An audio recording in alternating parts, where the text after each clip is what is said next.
प्रत्याशियों के नामों का ऐलान किया और उसके बाद सियासी गलियारों में ये सुगबुगाहट होने लगी कि आखिर बीजेपी राजस्थान के लिए कब अपनी दूसरी लिस्ट लेकर के आएगी। अब जानकारी है कि लोकसभा चुनाव से जुड़ी इस वक्त की बड़ी खबर है आपके टेलीविजन स्क्रीन पर। बीजेपी ने उम्मीदवारों की लिस्ट जो है वो जारी कर दी है। हालांकि लिस्ट में कौन से प्रत्याशियों का ऐलान जो है बीजेपी की तरफ से किया गया है, जैसे ही नामों का पता चलेगा आप तक को पहुंचाएंगे। फिलहाल के लिए अभी सियासी गलियारों से बड़ी खबर कि लिस्ट जो है बीजेपी की तरफ से वो जारी कर दी गई है। श्रीगंगानगर से प्रियंका बालन को टिकट दिया गया है, तो इस वक्त की बड़ी खबर आपके टेलीविजन स्क्रीन पर।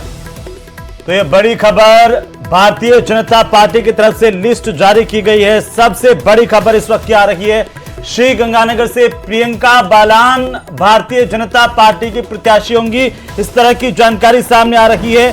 ज्यादा जानकारी के साथ सीधे दिल्ली चलते हैं, जहां पर सहयोगी लखवीर सिंह शेखावत हमारे साथ हैं। लखवीर, क्या अपडेट है? भारतीय जनता पार्टी की तरफ से प्रत्याशियों का ऐलान किया गया है।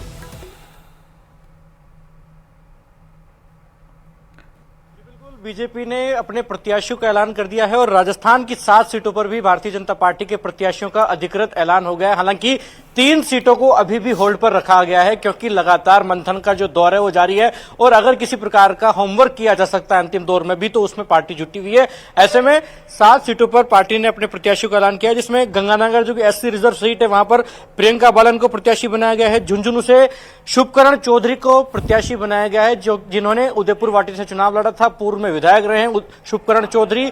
उनका मुकाबला कांग्रेस के प्रत्याशी ब्रजेंद्र ओला के सामने होगा। वहीं जयपुर ग्रामीण से राव राजेंद्र सिंह शाहपुरा का टिकट फाइनल हो गया है। राव राजेंद्र सिंह शाहपुरा पूर्व में शाहपुरा विधानसभा से विधायक रहे हैं, राजस्थान विधानसभा के उपाध्यक्ष रहे हैं, काफी दिग्गज राजपूत चेहरा माने जाते हैं। और सबसे बड़ी बात यह है कि अजमेर से एक बार फिर से पार्टी ने भागीरथ चौधरी पर लखवीर भरोसा जताया, जिस सीट को बदलने की बात चल रही थी। सबसे बड़ी अपडेट है।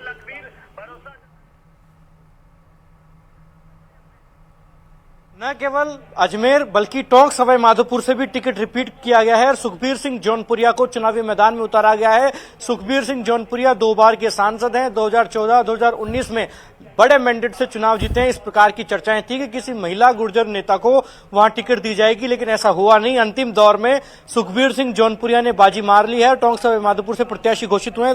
यही आलम अजमेर से भागीरथ चौधरी का हुआ है। हालांकि इस बार विधानसभा चुनाव किशनगढ़ से वो हारे हैं, लेकिन बावजूद उसके उन्हें चुनावी मैदान में उतारा गया है और अजमेर से वो बीजेपी के अधिकृत प्रत्याशी हो गए। हालांकि कांग्रेस से उनके सामने कौन आएगा ये स्पष्ट नहीं है। वहीं राजसमंद से प्रत्याशी बनाया गया है महिमा सिंह को। महिमा सिंह जो कि विधायक महिमा सिंह को चुनावी मैदान में उतारा गया, जो कि विधायक विश्वराज सिंह मेवाड़ की बीवी हैं, पत्नी हैं। उन्हें राजसमंद लोकसभा सीट से चुनावी मैदान में उतारा गया है। तो इस प्रकार से ये राजस्थान की 7 सीटें, जहां राजसमंद से महिमा सिंह, अजमेर से भागीरथ चौधरी, टोंक सवाई माधोपुर से सुखबीर सिंह जौनपुरिया, जयपुर शहर से मंजू शर्मा और जयपुर ग्रामीण से राव राजेंद्र सिंह शाहपुरा और झुंझुनू से शुभकरण चौधरी और गंगानगर से प्रियंका बालन। देखिए टिकट किस किस का कटा है।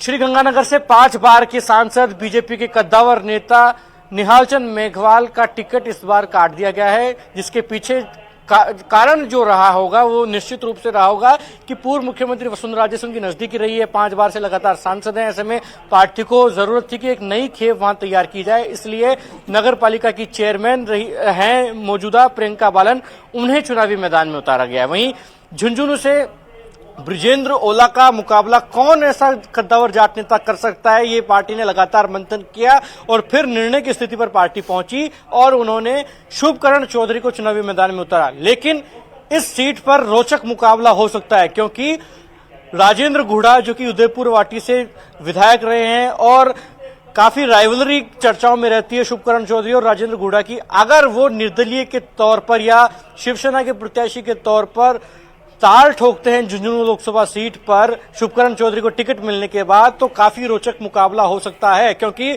राजेंद्र गुढ़ा से जुड़े जो सूत्र हैं वो ये बताते हैं कि अगर शुभकरण चौधरी को चुनावी मैदान में उतारा गया बीजेपी की ओर से, तो निश्चित रूप से राजेंद्र गुढ़ा चुनाव लड़ सकते हैं। हालांकि परिस्थितियां क्या बनेंगी, क्या बिगड़ेगी, ये भविष्य के घर में। वहीं जयपुर ग्रामीण की अगर बात की जाए तो दोनों ही पार्टियों ने अपने प्रत्याशियों का ऐलान कर दिया गया है। एक तरफ जहां कांग्रेस पार्टी ने कल ही अनिल चोपड़ा को प्रत्याशी बनाया, जो कि छात्र नेता रहे हैं, एनएसयूआई से उन्होंने अपने राजनीतिक जीवन के सफर की शुरुआत की थी, सचिन पायलट कैंप के माने जाते हैं, युवा हैं। वहीं बीजेपी ने एक अनुभवी चेहरे के तौर पर अपनी छवि रखने वाले एक लर्नर्ड व्यक्ति, संसदीय